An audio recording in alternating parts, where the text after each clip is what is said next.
What if one of the greatest things you could do to give your kid a leg up, to help them succeed in everything they do in life, was actually within your grasp, but you probably never really thought much about it? Well, today we're going to talk about creating rites of passages for your children and how it can set them up for success in the future.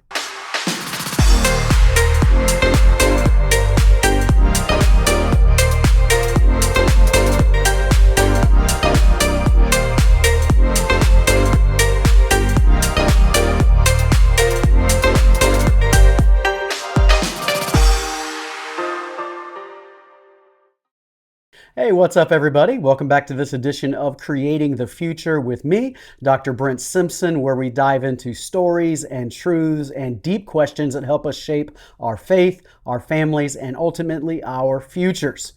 Today is really the family aspect of this, maybe with a little bit of future in it as well, because we're going to talk about rites of passage. I'm going to explain to you some of the rites of passage that I have done with my children and some practical steps for how you can create rites of passage for your children as well, and why it is so important that you do so. I will also inform you that next week we will be talking about rites of passage for you as an adult. I'm a big believer that every one of us should be experiencing rites of passage through different moments and seasons of our lives, even as adults. So if you are going through a midlife moment, or you are changing careers, or moving to a new state, or anything like that, I think it's important that you actually create a rite of passage for yourself as well. But that's next week. Today we're sticking with our children and how to create a rite of passage for them. I'm going to share with you not only how I created rites of passages for my children, but honestly some of the mistakes that I made and some of the things I wish I had done differently, and I will do differently with our kids who are younger. But I'll start with a Bible verse and then a quote. Psalm 135 verse 4 says, "One generation commends your works to another. They tell of your mighty acts." There's something that has to happen where we pass down God's mighty acts and pass down character onto the next generation. Craig Rochelle, the pastor at Life Church in Oklahoma, says, don't just raise kids, raise adults, raise warriors, raise disciples. Yeah, that's what we're trying to do here. We don't just want to raise kids and send them out. We actually want to raise kids that are going to change the world. So let's start right off the bat with the most basic elements. What is a rite of passage? Well, a rite of passage is a deliberate marker that transitions a person from one stage of life to another. This is why it's not just for children, it's also for you adults who are watching. And the sad truth is that not many of us had rites of passages inside of our life. In fact, besides maybe when you get married, most of us didn't have any great rite of passage going from the early childhood into adulthood. And I think that creating a rite of passage might be the greatest gift that you can give your children. In fact, it's a little odd that we don't have them in the United States, because children all over the world throughout human histories have had rites of passage. Anthropologists notice that virtually every culture throughout human history has practiced some form of rite of passage that would celebrate these major moments in a life, starting with birth, puberty, marriage, and then death, right? So we have things like a bar mitzvah, or the Maasai tribe in Kenya would go off on their hunting and lion expedition trip. Native Americans have vision quests. Spanish people, Latin Americans have a quinceañera at 15 for their daughters. The Pacific Island people had very elaborate ceremonies where they would go from childhood into adulthood. And it's interesting to me that of those four things that are always commemorated, birth, puberty, marriage, and death, we do pretty good at three of them in the West, and we completely ignore, don't even seem to realize it's a need, one of them. So we do good with birth. We celebrate birthdays. We do good with marriage. In fact, nowadays we go way over the top with marriages, and we do pretty good with death. And while we may not say we're celebrating death, we would say we're commemorating death. So we have funerals, but we do not do very good at all with puberty. And it's kind of amazing that for some reason in the West here, especially in America, we've gotten away from this when you see it in every culture of the world throughout human history. Interestingly enough, anthropologists would say that they seem to not even draw from one another, because you have people that are very far from each other. Their rites of passage journeys are very different. And so it's not even that they borrowed the idea from one another. It seems to be that they each kind of realized that they needed it themselves.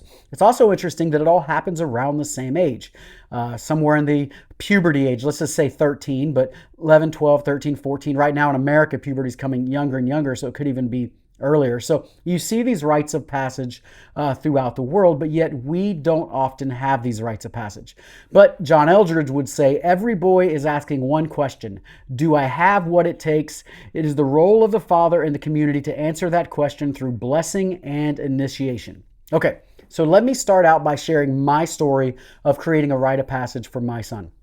Like most of you watching this video, I had no rite of passage at all when I was young. In fact, we had some secular ones that we'll come into in a minute, but I never had a legitimate rite of passage in my childhood, going from boyhood to manhood. So I started thinking about it as my son was approaching 13. I would say around the time of 10 or 11 or so, I started thinking about what it would look like for me to create a rite of passage for him at 13. And so I started processing that, and I sat down and I wrote out, what does it mean, in my opinion, to be a man? And I wrote out these specific things of what a man should be, what I expect him to be as a man.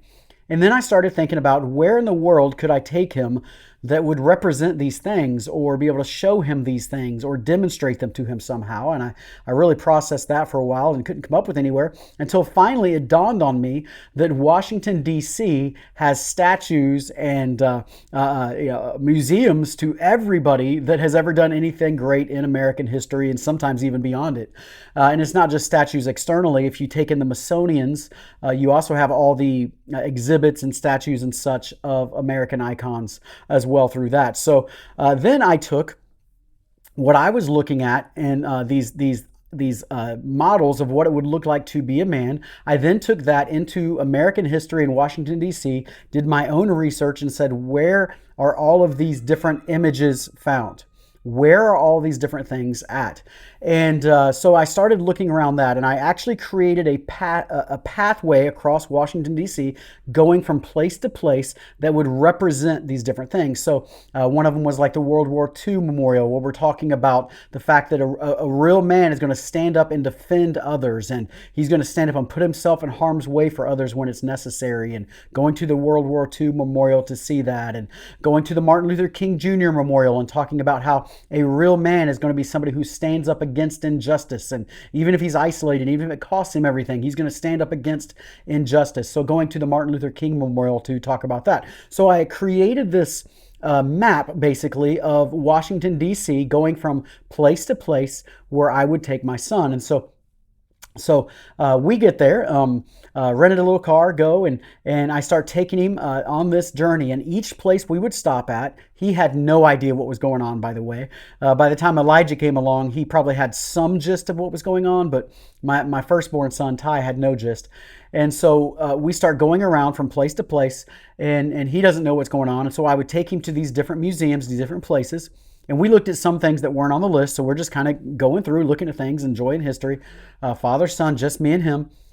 We would go to these specific places, and when we got to these specific places, I would stop and I would tell him a story. I would tell the story of this place and why it was significant, and why what this statue or this place represented was significant to him. And then I would, in front of whoever was standing around, I would charge him. I would look deeply in his eyes, and I would say, I charge you, as you are now going from boyhood into manhood at 13 years old, I charge you to be this kind of man who does this kind of thing that I'm talking about. And then I would lay hands on him and pray for him. And once again, pray that God would mold him and shape him into this kind of man as he grows. It would always cause a little bit of a spectacle, because it was like, people were around and were praying for, I'm praying for him in the middle of a crowd oftentimes. And so it was a beautiful, awesome moment. And then I would take a picture of him in this place. So wherever it was, we went to the Wright brothers exhibit. And in the Wright brothers exhibit, I talked about how they could have made every excuse in the world why they shouldn't be the ones to actually create flight and be the first ones to fly. But they didn't make excuses. Instead, they just found a way to get it done. And that's what men do. We find a way to get things done, right? And so I did it inside the museum there, and laid hands on him and charged him and prayed for him.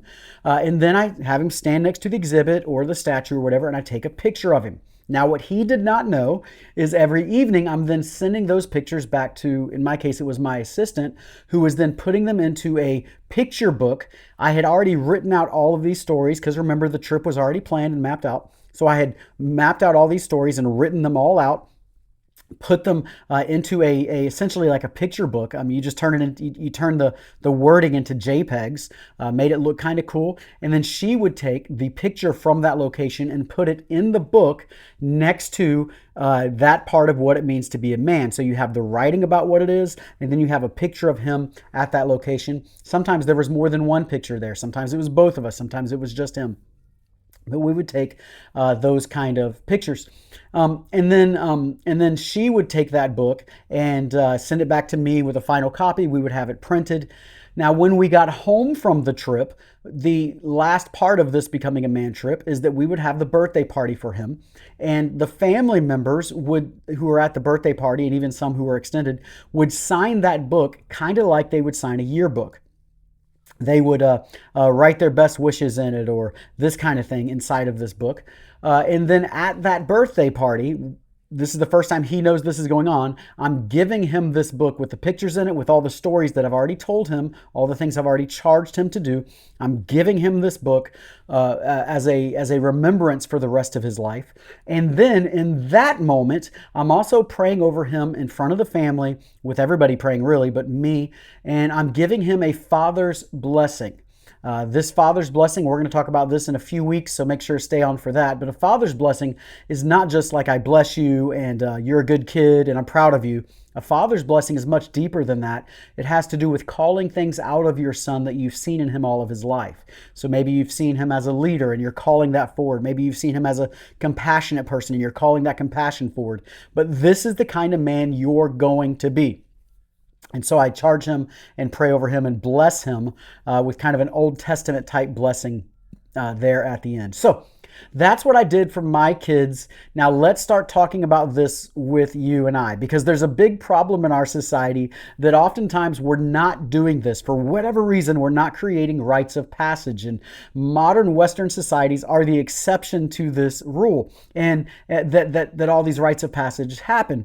And when that happens, what it does is it creates a vacuum of prolonged adolescence and a failure to launch within children. Because for when you have a rite of passage, it's like I once was this and now I'm this. I'm transitioning. I'm transforming into a man, into an adult here. By the way, for the record, this is very much needs to be done with girls too. I'm just talking from a boy perspective because this is what I've done with my boys. But this transition that needs to happen. Now, if you don't have a moment of transition or a season of transition, then sometimes you never transition and you create prolonged adolescence or this failure to launch. In fact, Merkai Eliade says, initiation is the fundamental spiritual experience of life. Without rites of passage, individuals remain incomplete and society becomes disjointed. Now, if we don't create these rites of passage, what we tend to have are these counterfeit versions of rites of passage, and they're not very good. They're things like getting your driver's license at 16. Well, yeah, you can drive now, but that doesn't really make you a man or an adult, or graduating from high school, or the legal drinking age, or some kind of sexual debut that creates like you're a man now. And these lack spiritual depth, they lack intentional mentorship, and they're just not good enough, to be honest with you. And you see this all over society as we're watching young people grow into adults. And now you have a 30-year-old who's still acting like a 13-year-old. They can't keep a job. They're playing video games all day. They're just acting like a child, even though they have chest hair, right? They're acting like a child, even though they have adult bodies. Richard Rohr says, if we do not initiate the young, they will burn down the village just to feel the heat. Think about that. So cultures without rites of passages, like modern Western cultures, often experience higher rates of depression, confusion about adulthood, and weak identity formation. That's what the science actually shows. So we need these. Robert Bly says it this way: in modern society, we no longer send boys into the forest to find themselves. We leave them alone in front of the television, which doesn't offer much. Michael Mead says a culture that loses its rites and passage must invent neurotic substitutes for them. And so we have hazings, gangs, reckless risk-taking, and addiction. I mean, isn't it funny that we have rites of passages in college? If you're going to join a sorority in college, you probably have a rite of passage. If you're joining a gang, you probably have some sort of rite of passage that now you are one of us because you did this thing, you shot this thing, or you stole this thing, or you fought this person, or whatever. We typically have these rites of passages all over our world, but we don't have them where we need it the most. So parents, we have to be the ones who are creating the rites of passage. So let me help you out. I'm going to give you these basic elements for how to create a rite of passage. I'm going to make it as simple as possible, going both from my story of what I've done, but also sharing what I wish I had done and what I'll do differently in the future. So the solution to this problem is creating a rite of passage that we can all experience. So parents, let's not make excuses. Let's figure out how to do it. Studies in developmental psychology show that clear rites of passage correlate with stronger identity, community connection, and resilience. Aren't those things that you want your children to have? Identity, which primarily comes from the father, but especially being handed down to them.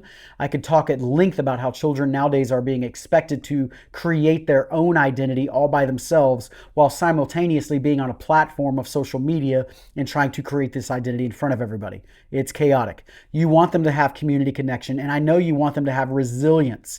Well, creating rites of passage, according to the studies, creates this inside of our children, or at least helps create this inside of our children. So what elements create a great rite of passage? Let me give you a few of them. Number one, separation. You need to go somewhere for this rite of passage that's different. It needs to be a big deal to go away somewhere. Now, this doesn't mean you have to go to Washington, D.C. It doesn't mean you have to go that far, but it might be the park down the road that you don't go to very often. Or if you live in our Tampa area, it might be the Ocala National Forest or something up there. It could be a trip, a retreat, a ceremony, some place that you're going that makes it different. You don't want to do it in the backyard.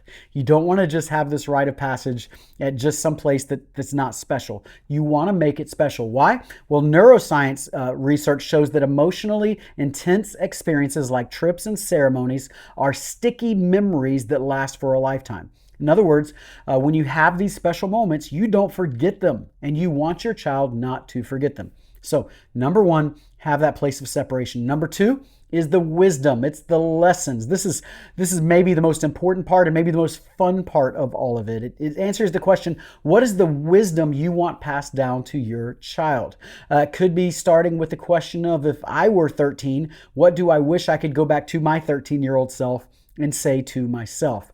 This very much could use community within everything that's going on, because community could be a big part of sharing this advice. So it could be a football coach that's sharing advice, or a cheerleading coach, or a teacher, or an aunt, or an uncle, or some pastor, a youth pastor. It could be somebody that's in your child's life that they respect, that they look up to.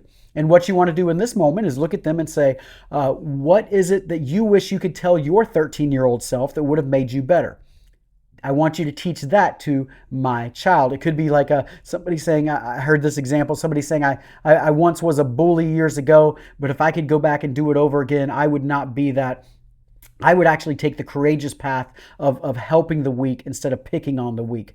Okay, that can be good. Letters can also be very good for this too. You can take letters and read them to your child in these places so that you can get the community involved. And so that second thing is that wisdom, that passing off of lessons. Now, when I did it, it was wisdom from me coming to him.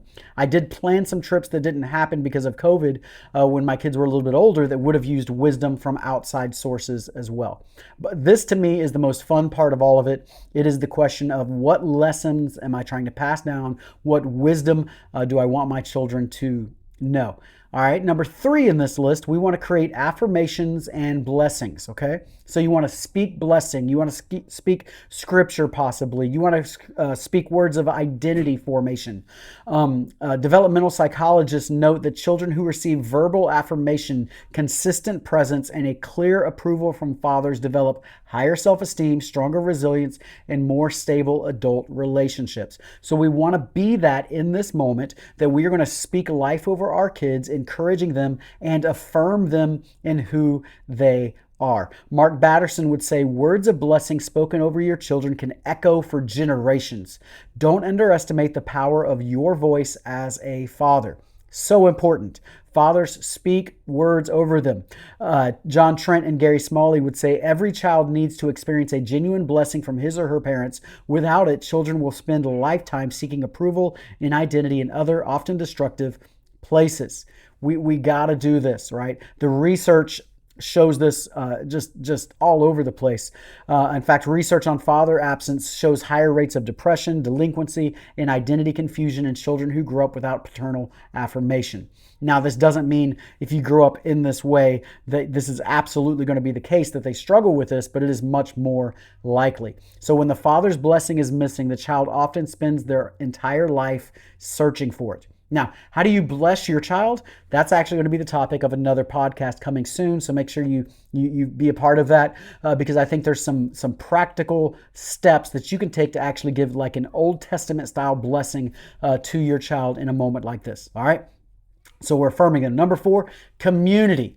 I mentioned this a little bit with the wisdom, but invite in the mentors, the uncles, the church leaders to help affirm who they are. This can be so much more than just a parent, and we know it takes more than parents to raise a child. It takes a village. So this is where you want to invite the village in as much as possible. It's not just who the child looks up to; it's who you look up to and the child, right? So they might have a football coach or something that they just think is the greatest thing ever, but you look at them and you're like, yeah, they're not really the kind of person that I want my child to grow up to be like. So I'm not going to use them, okay?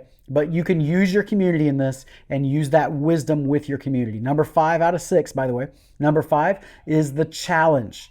This is one of the parts that I would do differently if I had it to do all over again. There needs to be some sort of challenge incorporated in the event, in the rite of passage event. So it's something that stretches them. This is not an every kid gets a trophy kind of thing. This is like, you got to work for this. You got to challenge for this. This could be a hike. This could be some kind of fast. It could be a responsibility they have to do. It could be some sort of letter writing they have to do. I've heard some funny ones. I heard of one person that was doing a rite of passage with their child, and they gave them they showed them a sack of eggs and said, we're going to drop this from the roof of the house, and we're giving you $5 to run inside the Publix and get whatever you can get to keep these eggs from breaking whenever they land. And you only got 5 minutes and $5 to go get whatever you can do to soften the landing of the egg. I heard of one story of a parent who had their child put together IKEA furniture, and I thought that was pretty stinking hilarious. Now, I've thought about this with myself, and if I had it to do over again with both Ty and Elijah, especially Elijah. I mean, I just did his a couple years ago at this point. If I had to do over again, I would have created a challenge within it, probably where I would leave him in a portion of the mall of Washington, D.C., and then tell him where he has to meet us at. Now, he has his phone. He knows how to use maps on his phone. But if you remember when you were 13 years old, it can be very scary to be walking by yourself. You've never really done that inside of a city, especially a strange city, a place you've never been before. Now, I'm sure mom would probably not be high on this idea, but I can track him on Life 360. I can see where he's going. As well as that, I mean, the boy's 13 years old. He's not a baby anymore. So, but giving him this kind of like you're going to have to walk a mile through the streets and through an area in order to find where we're going. And you got to be here by a certain time. I think that would create a passage there, a challenge there, I should say. And then the last thing is this, a symbol. The child needs a symbol, a tangible object from this that he's going to be able to keep the rest of his life. This could be a knife. It could be a Bible that you write something in the front of. It could be a ring. It could be a watch. It could be a shield. It could be a journal. I don't know what it looks like, but some kind of symbol that they can keep the rest of their life. Now, for me and my sons, I wrote the book. Now, I write and stuff in a level that not everybody does, and that's okay. But I wrote the book, put the pictures in there, and gave it to my son and presented it at their birthday party. That's something that would be truly special the rest of their life. I mean, how many of you and I would love to have some kind of book or some kind of something like that comes from your father that is written just to you? I mean, that book was written specifically to my sons. Has their name in it throughout. It's very specific to who they are and what I see inside of each one of them. In fact, it changed a little bit between my boys. So giving them that tangible symbol, something that's a tangible object that they can remember for the rest of their life. So once again, just walking you through these 6 things real quick. Number 1, the separation, take them somewhere. Number 2 is the wisdom and lessons. Think about what you want them to know, what you want them to experience how you want them to be different. What kind of man do you want them to become, or woman if you're a young lady. 3 is your affirmation, your blessing, that you're going to speak life over them, that you're going to affirm them. 4 would be the community that you're going to bring in to be a part of this. Again, for part of mine with community, it was everybody coming together at the birthday party and writing inside of the book for my sons. Number 5 would be the challenge. What are you doing to challenge them? And number 6 would be the symbol. What tangible object are you giving them? Okay. Now, this is what I want to close with. Parents who are watching this, especially if your children are younger, start thinking through this now. Dads who are watching this, moms who are watching this, send this to dads. Moms, I think both of these come from a father, even to a daughter, but there is something special that you can do with them as well. My challenge for you is that you don't make excuses. Sit down even today and think about, when can I create a rite of passage? What could I do to create a rite of passage? Sit with me if you want to set an appointment with me and we can sit down and talk about it together. I'm willing to do that as long as I can get it into my schedule, because I believe so strongly in creating these moments for our children. I want our ceiling to be their floor. And I think we can absolutely do that. And one of the elements of creating that type of environment for our children is creating rites of passage. So let's not make excuses. Let's be people who are creating the best rites of passage for our children. Let's join all those cultures all over the world throughout history who have done it and be different in the West here where we live. All right. I hope this has been a blessing for you today. I hope you learned something. Hope you've been encouraged by it. I hope this might be something that you want to send to somebody else who you know might need it. I'll also throw in there, you might be a grandparent. You can do this as well. I don't think it's only for parents. I think grandparents, sometimes you have to step into the role of a parent and you might have to do a rite of passage as well. It doesn't have to be expensive, but you can do it. So I hope this has given you the practical tools to create a rite of passage for yourself, for your children, I should say. Next week, we will talk about creating rites of passages for yourself, what it looks like for you to have a rite of passage for yourself and to transform and be different in another season of life. But until then, do me a favor, leave comments. I love to see your comments, especially on a topic like this. So leave your comments. Make sure you like and subscribe. If you're watching this on Spotify or someplace that you can rate us, do me a favor and give us a 5-star rating so we can get this content out to other people. And as always, make sure you share this with somebody that you think could use this. And I think it'll be a blessing to them as it's been a blessing to you. With all that being said, I look forward to seeing you next week. God bless you. Keep creating the future.